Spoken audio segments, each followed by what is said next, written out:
Il y a quelque chose de fondamentalement faux dans ce tableau. Pas une erreur de composition, pas un problème de perspective. C'est un tableau qui ment sur ce qu'il est, qui se présente comme une scène domestique ordinaire dans un intérieur victorien confortable et qui cache, dans chaque centimètre carré de sa surface, un réquisitoire méthodique, codé, implacable. Ce tableau, c'est The Awakening Conscience, William Holman Hunt, 1853, Tate Britain, Londres. Regardez. Une femme se lève des genoux d'un homme dans un salon élégamment meublé. Elle se tourne vers la fenêtre, les yeux grands ouverts, la bouche légèrement entr'ouverte. L'homme, assis, tient une partition musicale. Il a l'air détendu, amusé.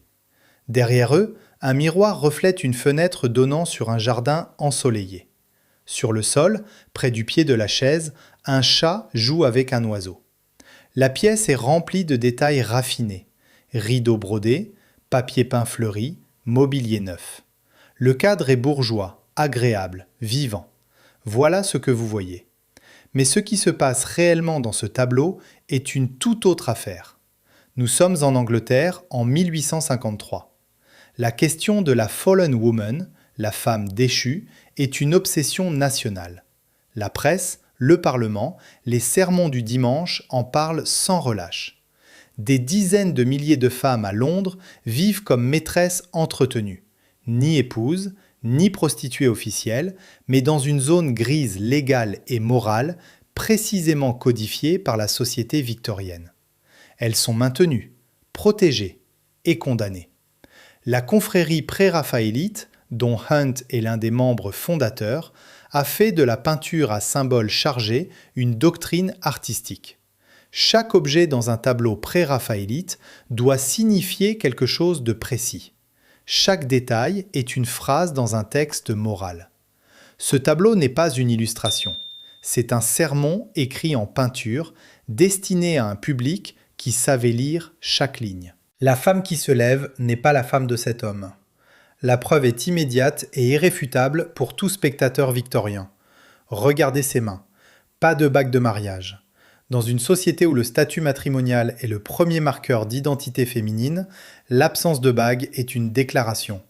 Cette femme n'est pas une épouse. Elle est une maîtresse entretenue, logée, habillée et tenue à distance de la respectabilité sociale.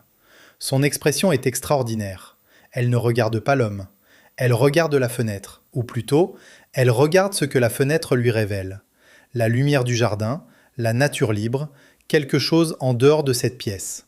L'historienne Marcia Pointon a décrit ce regard comme une percée de conscience, le moment exact où une femme comprend ce qu'elle est devenue. Ce n'est pas un regard de bonheur, ce n'est pas un regard de désir. C'est le regard de quelqu'un qui vient de comprendre quelque chose qu'on ne peut pas désapprendre. Hunt a peint le moment précis entre l'avant et l'après, la seconde exacte de la prise de conscience morale, encore instable, encore réversible peut-être. Le visage de l'homme, lui, est partiellement détourné. Il ne voit pas ce qui se passe. Il ne verra peut-être jamais. Chaque objet dans cette pièce est une phrase. Lisez-les dans l'ordre. Le gant. Sur le sol, près du pied de la chaise, un gant, un seul, pas la paire. En 1853, les gants sont les gardiens symboliques de la vertu féminine. On les ôte dans l'intimité du mariage, pas ailleurs. Un gant jeté à terre, seul, dépareillé, dit exactement ce que Hunt veut dire. La vertu a été abandonnée ici. Pas tout entière, un seul gant. Ce qui reste peut peut-être encore être sauvé. Le chat et l'oiseau. Sous la table, un chat joue avec un oiseau qu'il vient de capturer. L'oiseau essaie encore de s'envoler. Le chat n'est pas pressé. John Ruskin, dans la lettre qu'il écrivit au Times pour défendre ce tableau contre ses détracteurs, mut le premier à nommer explicitement ce que tout le monde comprenait déjà. L'oiseau est pris dans les griffes du chat, comme la femme est prise dans celle de cet homme, sans même comprendre que son sort est déjà décidé. La partition musicale. L'homme tient une partition ouverte. Le morceau est identifiable. Oft in the Stilly Night de Thomas Moore. Les paroles parlent d'une innocence perdue, d'une jeunesse disparue, d'amis que la mort a emportés. Hunt a choisi cette chanson précisément. Elle est la voix intérieure de la femme, chantée par l'homme qui l'a conduite là. Le miroir. Derrière la femme, le miroir ne reflète pas la pièce où il se trouve. Il reflète la fenêtre opposée. Et à travers elle, un jardin inondé de lumière, des arbres, le ciel. La nature, la liberté, le monde d'avant. C'est ce que la femme voit quand elle se retourne. C'est ce qu'elle n'a plus. Mais il y a un détail que presque personne ne mentionne, et qui transforme ce tableau de l'intérieur. Regardez l'ombre de la fenêtre sur le mur du fond. La lumière qui entre par la fenêtre projette les barreaux de la fenêtre sur le mur, et cette ombre dessine une croix. Ce n'est pas un accident. Rien dans ce tableau n'est un accident. Hunt a calculé chaque angle de lumière. L'ombre croix sur le mur dit ce que la composition ne dit pas directement.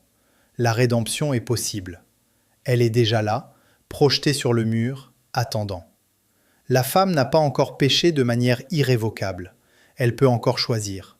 C'est ici que le tableau devient une question, pas une condamnation. Quand le tableau a été exposé à la Royal Academy en 1854, la réaction du public a été violente. Certains ont trouvé le sujet scandaleux, une scène de débauche exposée publiquement. D'autres n'ont simplement pas compris ce qu'ils regardaient, prenant la scène pour un intérieur bourgeois ordinaire. John Ruskin, le critique d'art le plus influent d'Angleterre, prit alors sa plume et écrivit au Times une lettre de 3 colonnes, l'un des documents les plus célèbres de l'histoire de la critique d'art victorienne. Il y décrit chaque objet, chaque symbole, chaque couche de sens, avec une minutie qui prendra près d'1 heure à lire. Il n'y a pas un seul centimètre carré de cette toile, écrit-il, qui ne soit chargé d'une signification précise et méritée. Ce que Ruskin ne dit pas dans sa lettre, et que personne ne dira publiquement pendant un siècle, c'est que le modèle de ce tableau s'appelait Annie Miller, et que William Holman Hunt était, au moment de peindre cette scène de rédemption morale, en train de financer lui-même l'éducation d'Annie Miller, sa propre modèle, pour qu'elle devienne suffisamment respectable pour l'épouser. Il peignait une femme entretenue par un homme riche, comme une tragédie morale. Il était lui-même, en parallèle, dans une relation similaire avec la femme qu'il peignait. Il y a encore d'autres détails que Ruskin a catalogués dans sa lettre et que vous pouvez vérifier en regardant une reproduction haute définition. Le papier peint est neuf, presque criard dans sa fraîcheur. Le genre de décoration que l'on trouve dans une maison meublée pour une maîtresse, pas dans une maison de famille avec une histoire. La nouveauté de tout, les meubles, les rideaux, le piano, dit que cette pièce n'a pas de passé. Elle a été achetée, pas construite. Et le piano lui-même, l'instrument est ouvert, en cours d'utilisation. En 1853, un piano dans un salon est un marqueur d'éducation et d'aspiration sociale. Mais il appartient à l'homme. La femme est assise dessus, ou à côté. Elle n'en est pas la maîtresse. Elle est tolérée dans cet espace qui ne lui appartient pas. Hunt avait 25 ans quand il a peint ce tableau. Il était ardent, moralement rigide, profondément religieux, un pré-raphaélite convaincu que l'art devait être au service de la vérité morale. Il a peint The Awakening Conscience comme une déclaration de principe, comme la preuve que la peinture pouvait dire ce que la littérature osait à peine murmurer. 2 ans plus tard, il partira en Palestine pour peindre The Scapegoat, sur les rives de la mer Morte, dans des conditions extrêmes, poussé par une conviction religieuse proche du fanatisme. Il passera une grande partie de sa vie à fuir la compromission et à la retrouver inévitablement dans sa propre biographie. Annie Miller ne l'épousera pas. Leur relation se terminera dans le désaccord et le ressentiment. Hunt se mariera 2 fois, d'abord avec Fanny Waugh, qui mourra en couche, puis avec sa sœur Edith, scandalisant la bonne société victorienne qu'il avait passé sa vie à peindre. Le peintre de la conscience morale n'avait pas de vie simple. Ce tableau est une confession déguisée en sermon. Hunt a peint la rédemption de la femme, entretenue depuis la position de l'homme qui entretient. Et il l'a peint avec une sincérité absolue, une précision symbolique sans défaut, une foi totale dans la capacité de l'art à dire la vérité que la vie refuse d'avouer. The Awakening Conscience est un tableau qui condamne le péché d'un homme en le mettant dans les yeux d'une femme, et qui place la croix de la rédemption dans l'ombre d'une fenêtre, là où personne ne pensait à regarder.